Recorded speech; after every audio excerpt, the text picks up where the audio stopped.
Okay, guys, proceed mo po tayo dito sa mga question ng mga customer. Kung pwede daw po bang gamitin si Valve PTC without internet connection. So, ang sagot naman po natin doon is yes. 100% pwede po natin siyang gamitin kahit wala po tayong internet connection. So, yun. Ang tendency lang po noon, hindi po natin siya pwedeng ma-access sa ibang area. Ma-access lang po natin siya kapag malapit tayo sa camera. Kasi sa hotspot po ni camera, doon lang po tayo connect para ma-access natin siya. Okay? So, syempre, before we proceed, ano po ba ang kailangan natin gawin? Or ano po ang kailangan natin install na application? So, syempre, punta tayo sa Play Store or App Store. Ang kailangan natin gawin is mag-download tayo ng B380 Pro. Okay? So, syempre, sa cellphone natin, kailangan po muna natin ng internet. So, connect po muna kayo or mag-load muna kayo ng data connection. Okay, then download and install po itong B380 Pro. Okay? So, once na na-download na natin yan, ito po siya. Okay? So, skip na lang natin yung mga ads. Yan. So, kailangan natin mag-register. Click mo muna natin yung register. Kailangan na po kasi muna natin mag-create ng account. So, click natin register. Yan. Region is Asia. So, ito. Gawa na lang kayo kung anong email nyo. Input nyo po dito yung email address nyo at gmail.com or kung ano mang email address na meron kayo. Okay, kung Yahoo Mail mo yan or kung ano pa. So, click nyo na yung next. Yan. So, si B380 Pro magpapadala ng code dito sa email address nyo. So, kapag na-receive nyo na po yun, usually nasa inbox po siya. Kapag wala po sa inbox ng email nyo po, andun po yan sa spam. So, kapag okay na po, yan, input nyo lang yung code and then next step po nun, yung pag-input kayo ng password, make sure tangdaan nyo po yung password na nilagay nyo. And then after that, yun na po. Mapupunta na po kayo dito sa login page. So, ilagin nyo na lang po yung na-create nyo ng account. So, eto, mag-login na po ako. So, ayun, nakalagin na po ako and tapos na po tayo dito sa pag-configure ng B380. So, ang gagawin na po natin, setup na po tayo ng device. So, ito po yung camera. Ito po yung camera niya. Ito po yung mga LED. Ito. Ito yung mic. Ito po yung speaker, memory card slot, and the reset button. Okay? So, ito po yung user ID nasa likod. So, power up na natin. Make sure po may power po yung receptacle. Kahit saang receptacle naman po, basta may power, gagana po si camera. Okay? Camera is starting. Please wait. Yun. So, narinig nyo, camera is starting. Please wait. Iikot po yan.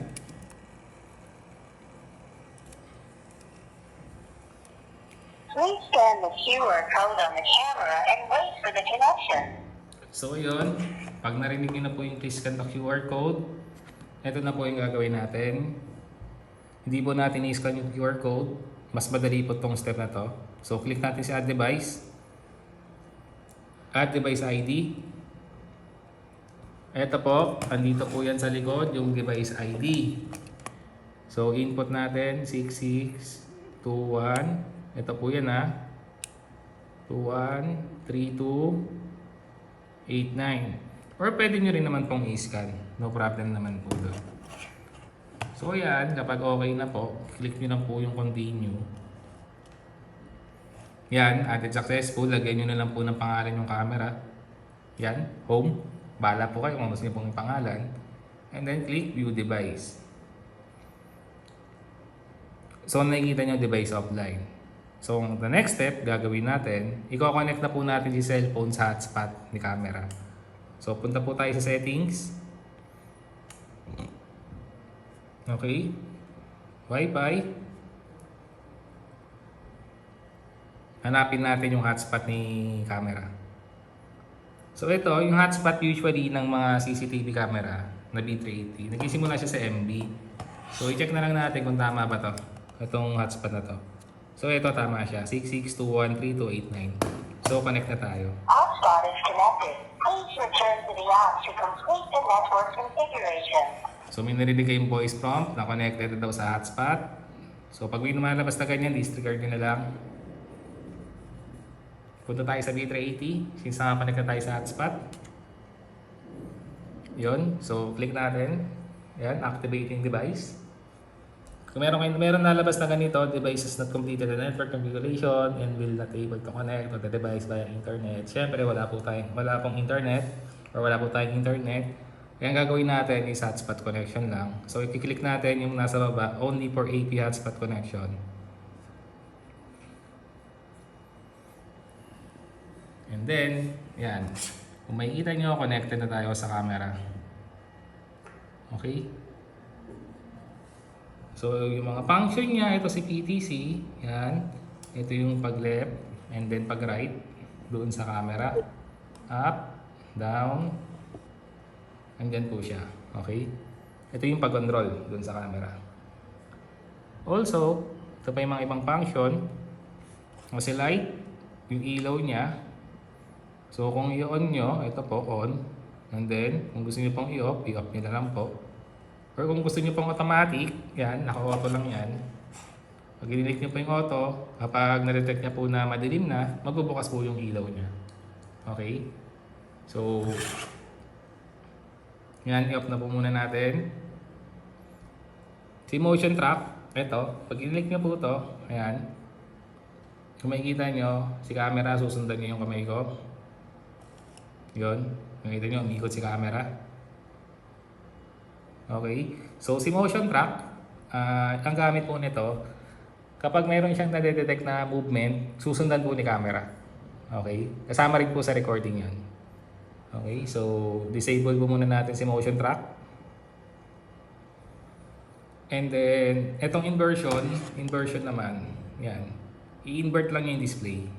Kung display nyo is pa ganito or pa ganon, i-invert nyo lang po yan. Okay, i-manual nyo na lang po. Okay, so dito tayo sa image setting. Yan. Kailangan po naka-auto lang to. Okay, para automatic po siya. Sa image setting po, andyan po yung night vision. So, ayan, for example, ito. Ayan. So, ayan, pag na-direct ni camera or pag mayroon na kayo narinig na nag-click, automatically, si viewing black and white. Ayan, black and white siya. So, meaning, ito, once na-trace niya na wala nang liwanag, or totally black na talaga, si camera automatically mag-turn on yung night vision niya. Even hindi po siya visible sa mata nyo, kay camera, magiging visible siya. Okay, black and white nga lang. Okay, kumbaga sa mata nyo, totally black na talaga, or dilim na lang nakikita nyo, wala na kayong makitang mga bagay. Kay camera, makikita niya pa rin, black and white nga lang. Okay? So, ayun yung function nito ni image settings. Okay? And then, proceed naman po tayo sa two-way audio. O nga pa, ito nga po palang display kung kailangan naka-high definition lang siya para malinaw yung viewing nyo. Okay? And then, dito po, ito. Kung maririnig nyo, narinig ko yung mga voice na galing dito sa camera or yung mga nare-record niya. Okay? Ngayon, pag gusto niyo naman magsalita and then marinig kayo sa camera, ito lang po. Click and hold nyo lang to. Hello, hello. So, ayun. Pag in-click nyo to, maririnig kayo sa camera. Okay? Kapag ito, tinurn on nyo, maririnig nyo po yung voice recording dito sa camera. Okay? So, usually, yun lang naman po yung mga step-by-step procedure dito po sa offline mode or using the camera without any internet connection. So, magagamit nyo lang po siya kapag malapit po kayo sa camera at meron pong power sa camera. Okay? Basta po, kukonect kayo sa hotspot ni camera dito sa mismong hotspot niya. Kukonect po muna kayo bago nyo po siya ma-access dito sa B380. Kapag hindi po kayo connected sa hotspot, hindi nyo po siya ma-access. So, yun lang naman po ang mga step-by-step procedure on how to use the camera, B380 camera without any internet connection. So, yun lang naman po. Maraming salamat.